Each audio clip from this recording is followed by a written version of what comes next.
Après 2 mois magiques, passés loin de tout, de ma famille, de mes amis, et Dieu merci, loin de vous, je reviens fort et fier, tel une statue grecque, d'une expérience singulière en République tchèque.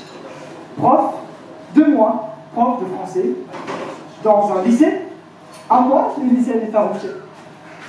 Coincé malgré moi dans ce pays tout froid, dont la langue aussi pénible qu'une soirée slam sans moi me laissait blessé et nourrissant mon pays dès mon arrivée, j'ai survécu en tremblant à ce froid terrible et singulier.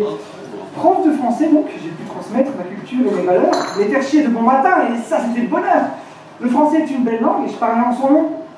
Et si vous avez peur du résultat, ben, il n'y a pas de raison. Moi, je suis un prof gentil, passionné, passionnant. Il n'y a pas que Morandini qui sait parler aux adolescents. Je leur ai présenté le slam. On a fait des flyers. Je leur ai montré une vidéo de Noam, et je le bonheur. Ce mot qui se mélange, ce génie, ces rimes étranges. Et puis, fini la contemplation. Place à la plume, place à l'action, à eux d'écrire, à me servir de dico ambulant qui ne demandaient qu'à s'ouvrir. Et dans ce moment de partage, je leur ai filé la pêche. Leur esprit, c'est de la dynamite à leur âge. Et je n'ai fait qu'allumer la mèche.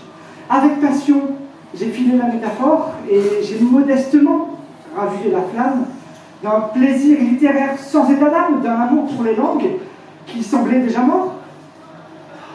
Je voyais la jeunesse qui écrivait, dico en main, à façonner, à jouer, à créer, à gober. Ils s'appliquaient, ils s'impliquaient. Mes yeux brillaient, mes sens s'envoûtaient, on fait le tour de la terre et moi je planais en voyant des ados tchèques écrire en français. Et dans un ultime moment d'audace littéraire, on s'est retrouvés dans un bar pour la dernière. L'occasion pour eux de dire leur texte et de vivre en français à travers leur nom. C'était peut-être un prétexte, mais c'est ça qui était beau. Ils étaient fiers. Et croyez-moi, je l'étais autant. Je me répète, mais comprenez que c'était kiffant. À 17 ans, ils ont fait de la poésie en français.